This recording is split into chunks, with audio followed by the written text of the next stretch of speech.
It was one of those cold mornings when the city seemed to move past its forgotten souls without a glance. Among them was a homeless woman named Grace, her hands rough from years of surviving the streets, her eyes carrying the weight of countless silent battles. She wasn't used to kindness, not from strangers, not from life. Yet, that day, as she rummaged through an alley behind a diner, something unusual caught her eye. A leather wallet, worn but full, lying in a puddle of rainwater. She hesitated for a moment, her reflection trembling in the shallow water beneath it. Inside the wallet were crisp bills, enough to buy food, a place to sleep, maybe even a small piece of hope.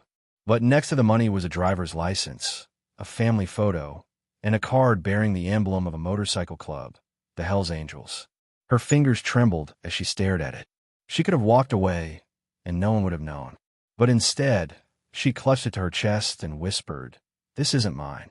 Grace spent the rest of the morning asking around, trying to find who the wallet belonged to. Most people ignored her, some even mocked her, but she didn't give up. After hours of searching, she approached a group of bikers parked outside a gas station. The loud roar of engines didn't scare her. She'd faced worse. Holding the wallet out with both hands, she said, "I think this belongs to one of you." The bikers turned, their expressions hard, their leather jackets marked with the same insignia she had seen. At first, they didn't believe her. People rarely returned anything these days, especially to men like them. But when their leader opened the wallet and saw everything untouched, the money, the cards, even the photo, his stern face softened. He looked at her, studying the lines of exhaustion etched into her face, and then said something that made the crowd fall silent. "You just reminded me that honor isn't about where you live. It's about who you are."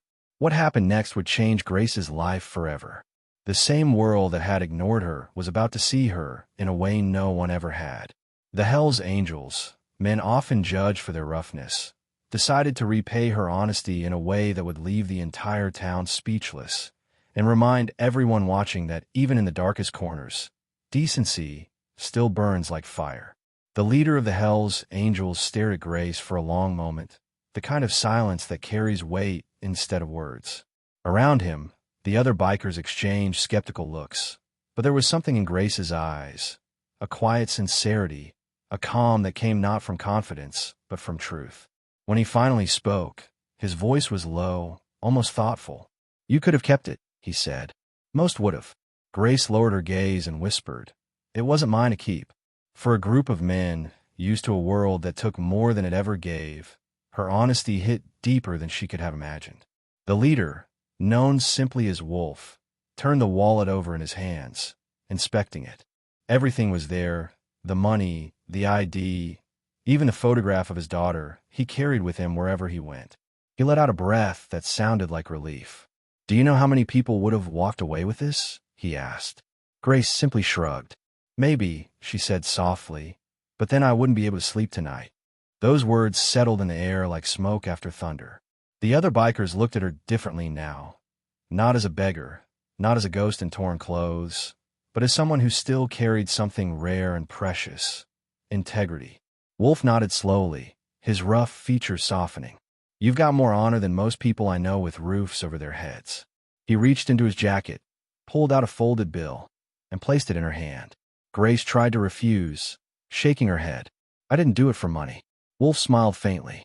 "That's exactly why you deserve it." But he wasn't done. "Come with us," he said after a pause. "We got something to show you." Grace hesitated, fear flickering in her eyes, but there was something in his tone, steady, protective, that eased her.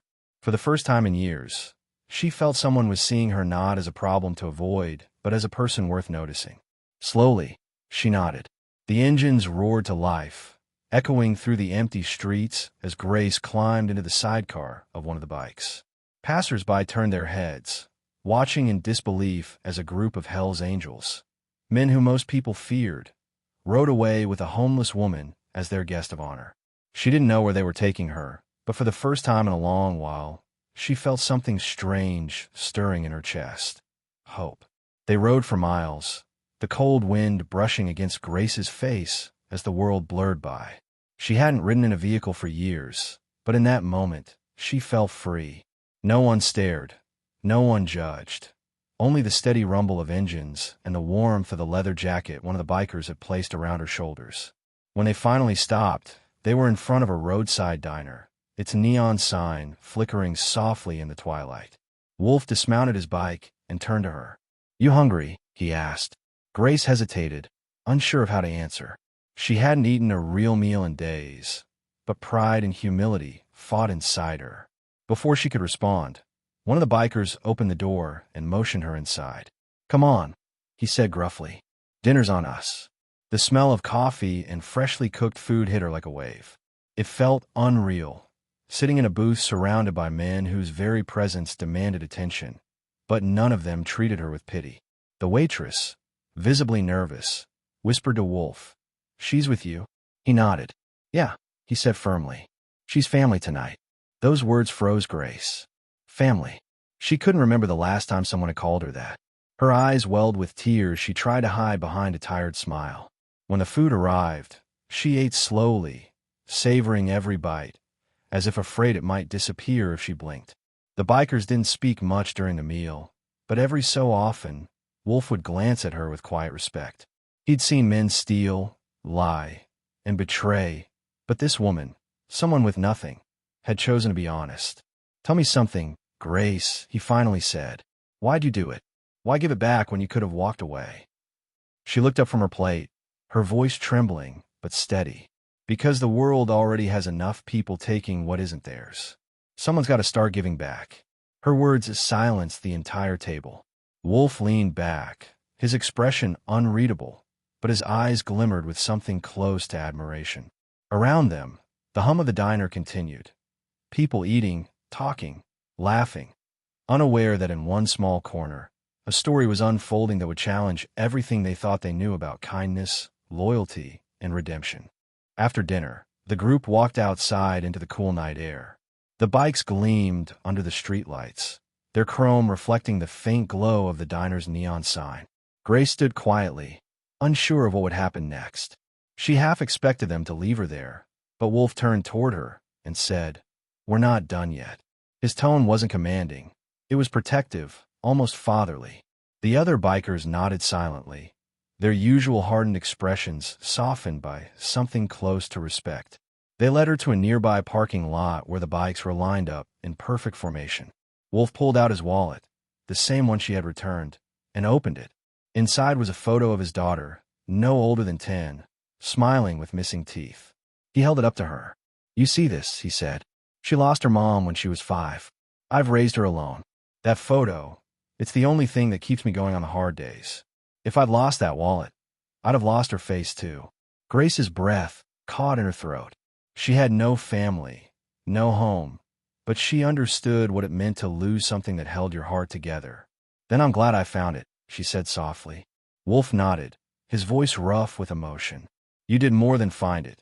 You reminded me that good still exists in places I'd stopped looking." He reached into his jacket, pulled out an envelope, and pressed it into her hands.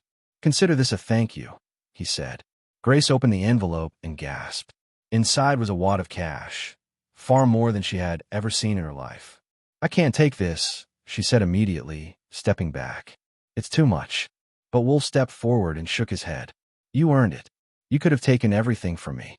Instead, you gave me back something money can't buy. So now, we're giving you something you can use to start again." Tears blurred her vision as she tried to speak, but no words came. The other bikers surrounded her, one of them placing a leather jacket over her shoulders with their insignia stitched on the back. "You're one of us now," he said. Grace looked down at the jacket, tracing the wings of the angel embroidered into it. For the first time in years, she didn't feel invisible. She felt seen. The next morning, Grace woke up in a small motel room the bikers had rented for her. On the nightstand sat a note and a key. The note read, "You have a second chance, Grace. Use it well. We believe in you. The angels." She clutched the paper to her chest, unable to stop the tears from falling. For the first time in years, she had slept in a bed. For the first time in years, she didn't wake up to fear. Over the next few days, the bikers checked in on her. They brought food, clothes, and even arranged for her to meet with someone who could help her find a job. Grace was overwhelmed by the sudden outpouring of kindness, But what touched her most wasn't the money or the gifts. It was the time they gave her. People who had once been feared by the world were now her protectors. Wolf visited last. He stood at the doorway, his rough voice steady as he said, "You taught us something we'd forgotten. That sometimes the strongest people aren't the ones who fight with fists. They're the ones who choose to do right when no one's watching." Grace smiled, her voice barely a whisper. "And you reminded me that angels don't always have wings." For a moment, both stood in silence, two souls from opposite worlds connected by a single act of integrity. When the Hell's Angels finally rode off, their engines echoed through the morning like a promise. Grace watched from the motel balcony, the leather jacket still around her shoulders. The wind lifted her hair as she whispered, "Thank you." It wasn't just gratitude, it was rebirth. She wasn't the same woman who had found that wallet in the gutter. She had been given something far greater than money, the belief that goodness was still alive. And somewhere down the highway, the bikers rode on, unaware that their act of gratitude had started a ripple that would travel far beyond that small town. Because while they thought they had rewarded Grace for her honesty, it was she who had restored their faith in humanity. And that, in truth, was the greatest reward of all. Days turned into weeks, and Grace began to rebuild the life she thought she had lost forever. With the help of the Hell's Angels, she found a small part-time job at the very diner near where she had discovered the wallet. The irony wasn't lost on her. She was now serving coffee and meals to strangers, just as life had once served her endless hardship. But this time, she served with pride. Every plate she carried was a reminder that honesty had rewritten her story. Customers who once passed her by on the streets now greeted her with smiles. Some recognized her from a news coverage that had spread through the town. The story of the homeless woman who returned the angel's wallet. Reporters had come and gone, but what stayed behind was something more valuable than fame: respect. Grace wasn't just a nameless face anymore. She was a symbol of what doing the right thing could still mean in a world so quick to forget it. One afternoon, as she wiped down the counter, a familiar sound filled the air, the deep, rolling thunder of engines approaching. Her heart leaped. She looked out the window and saw them. The Hell's Angels, pulling up in their usual formation, engines idling, chrome shining beneath the sunlight. Her coworkers froze, nervous at the sight of the infamous jackets, but Grace only smiled. She walked out to meet them, her eyes glistening with warmth. Wolf removed his helmet, his eyes soft but proud. "You look different," he said, grinning. "Guess it suits you, this whole new life thing." Grace laughed, shaking her head. "I'm still getting used to it. Guess I never expected the angels to save me." Wolf chuckled. "Nah," he said, "you saved yourself. We just showed up at the right time." Around them, the other bikers nodded, their faces carrying that rare mix of strength and tenderness. They sat outside the diner for hours, catching up over coffee. Grace listened to their stories, their travels, their laughter. There was no judgment, no pity, just belonging. It was strange, she thought, how life could take the most broken pieces of your past and, with a single act of goodness, turn them into something whole again. The town had changed too. The story of Grace and the Hell's Angels had spread far beyond their small community, reaching people across the country. Letters poured in, people writing to thank her for reminding them that goodness still existed. Some sent money, others offered jobs, but Grace kept saying the same thing: "I already got everything I needed. I got a chance to start again." Still, she didn't forget where she had come from. Every night after work, she would pack leftover food and bring it to the park where the homeless gathered. She knew their names, their pain, their stories. She didn't see them as strangers. She saw herself in their faces. "One good deed," she often said to them, "can change everything. You just have to start it." Her words weren't just talk. They were a reflection of her own rebirth. One evening, as the sun dipped below the horizon, the rumble of engines returned once more. The Hell's Angels rode in again, but this time, they weren't there to visit. They were there to honor. Wolf stepped forward, carrying something wrapped in a dark cloth. "Grace," he said, "we've got something for you." She looked at him, puzzled. Slowly, he unfolded the cloth, revealing a custom-made leather vest.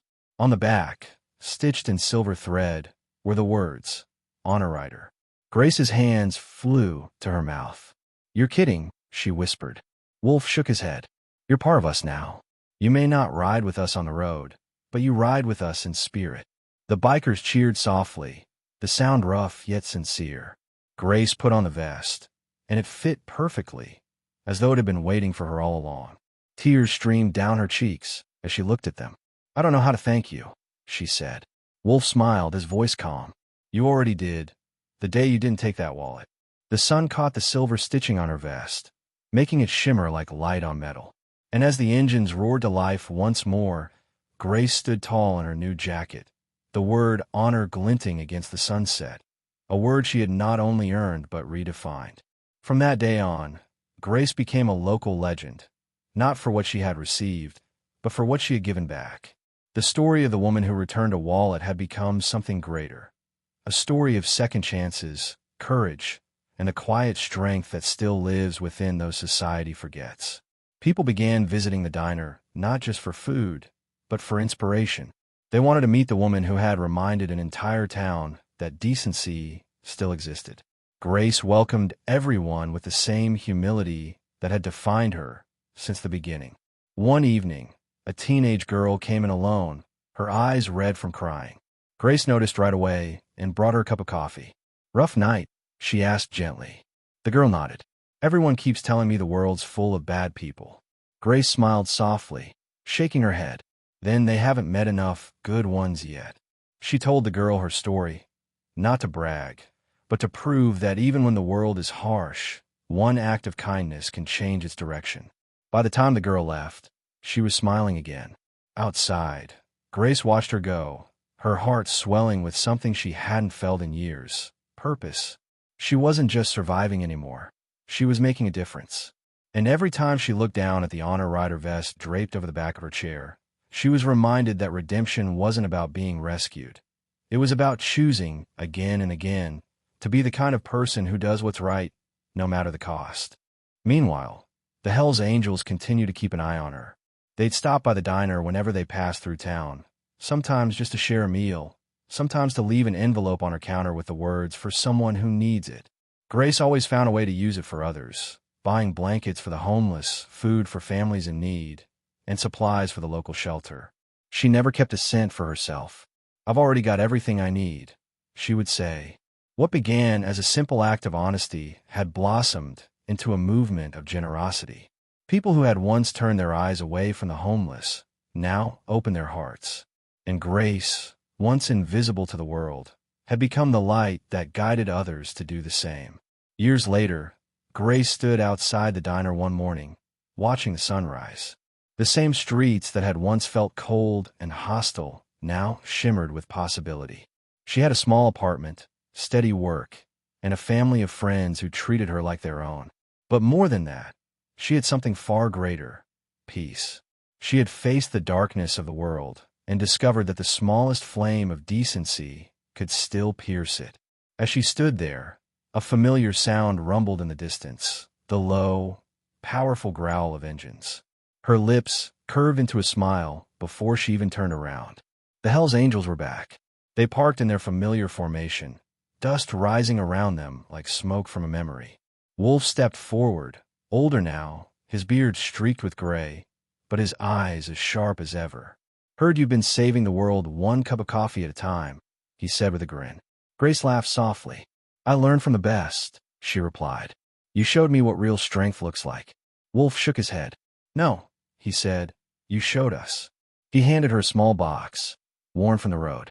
"We figured it was time this found its way to you." Inside was a silver pin shaped like a winged heart, engraved with the words, "Ride with honor." Grace held it in her palm, her eyes filling with tears. "It's beautiful," she whispered. Wolf smiled. "You've earned it.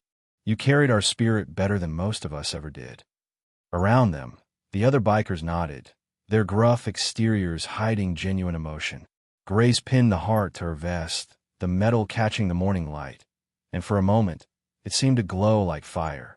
As the engines roared to life once more, Wolf looked back and called out, "Keep the road straight, Grace." She raised her hand in a small salute, her voice carried by the wind. "Always." The sound of the motorcycles faded into the horizon, but their presence remained, etched into her heart like the rhythm of a song that would never stop playing. Time passed, and Grace's story continued to ripple far beyond her little diner. Journalists came and went, filmmakers asked to tell her story, and yet she remained the same, humble, grounded, grateful. She often said she wasn't a hero, that she had simply done what was right. But to those who met her, Grace had become a symbol of hope in a world that desperately needed reminders that honesty still existed. Her kindness had transformed not only her life, but the lives of everyone around her. The Hells Angels, too, felt her impact. Wolf had once been a man hardened by loss and distrust, but after meeting Grace, something in him had softened. He often told new recruits her story as a lesson. Respect isn't given because of the patch on your back. It's earned by what's in your heart. The club, known for its toughness, carried her spirit wherever they rode. They began organizing charity rides for shelters and veterans, honoring the woman who had reminded them that strength and compassion could ride side by side. One night, as Grace locked up the diner, she heard the distant rumble of engines. She smiled instinctively. Even when they weren't there, she always heard them, the echo of brotherhood and loyalty. But this time, the sound grew louder. She stepped outside to find dozens of motorcycles lining the street, headlights glowing like stars. Wolf dismounted and approached, holding a small wooden box. "We wanted you to have this," he said. Inside the box was a plaque engraved with the words, "To Grace, the one who rode with honor, even before she had a bike." She pressed her hand against it, her eyes shimmering with emotion. "You've done more for me than you'll ever know," she whispered. Wolf shook his head. "No, Grace, you did more for us." As the engines roared to life again, the street filled with light and thunder. The townspeople gathered, watching as the bikers rode through the night, surrounding Grace like guardians of the road. She stood in the middle of the street, her vest glinting under the streetlights, feeling both small and infinite. Years later, Grace's diner became known as the Angel's Rest. Travelers from across the country would stop there, not just for the food, but for the story. Photographs of the Hells Angels lined one wall, each one a snapshot of brotherhood and redemption. The plaque they had given her hung above the counter, gleaming softly under the warm light. Grace was older now, her hair streaked with silver, but her spirit was unchanged. She often told her young employees, "It doesn't matter where you start, it matters what you choose to be." Her story had turned into a legend, but she never let it inflate her pride. Every time someone thanked her for her honesty, she'd smile and say, "I just returned what didn't belong to me." The angels are the ones who returned what I'd lost: faith in people. One quiet evening, she stood outside watching the sunset when she heard that familiar rumble again. It had been years since she'd seen them, but she knew the sound by heart. The motorcycles appeared over the hill, their engines blending with the wind. As they approached, Wolf lifted his hand in a salute, his gray beard catching the last light of day. Grace raised her hand in return, her heart full. No words were needed. The bikes rode past, fading slowly into the horizon, leaving behind a trail of dust and memory. The sound lingered in the air like a heartbeat, a reminder of how one honest act can echo through time. Grace closed her eyes and whispered, "Ride safe, my angels." And as night fell over the Angel's Rest, the neon sign flickered softly, illuminating the words beneath it, "Honor is the road that never ends." It was her legacy, born from honesty, carried by kindness, and immortalized by those who knew that even the smallest act of goodness can start a revolution of the heart. Grace's story was never about luck. It was about choice. In a world where it's easier to take than to give, she chose integrity. Her single act of honesty rippled through lives far beyond her own, touching the hardened hearts of bikers, strangers, and even the entire town. What began as the return of a lost wallet became the restoration of something far more valuable: faith in humanity. The Hells Angels, men often judged by the world for their rough exteriors, became her protectors and friends. Through her, they rediscovered a truth they had long carried but forgotten. Honor isn't defined by appearances or reputation, but by action. Grace had reminded them, and all of us, that goodness doesn't ask for attention. It simply acts. Her courage was quiet, but it spoke louder than the roar of their engines. And though time moved on, her lesson remained timeless. True wealth is not measured in money, but in the moments we choose to be decent when no one is watching. Grace's life proved that a single act of kindness, done without expectation, can break through walls of cynicism and spark transformation where least expected. Because sometimes the smallest gesture, a hand extended, a truth upheld, can change the course of many lives. When people walked into the Angel's Rest, they didn't just see a diner. They stepped into a story. They saw a woman who turned loss into legacy, despair into direction. And somewhere, down an endless stretch of open road, the rumble of engines still carries her name, a reminder that even angels can ride on wheels of steel, guided not by wings, but by honor. If this story touched your heart, let it live on through you. Share in the spirit of grace. Leave a comment with what honor means to you. Give this video a like if you believe compassion still has power, and subscribe so more stories like this one can reach others who need to hear them. Because maybe, just maybe, the next act of kindness the world needs will come from you.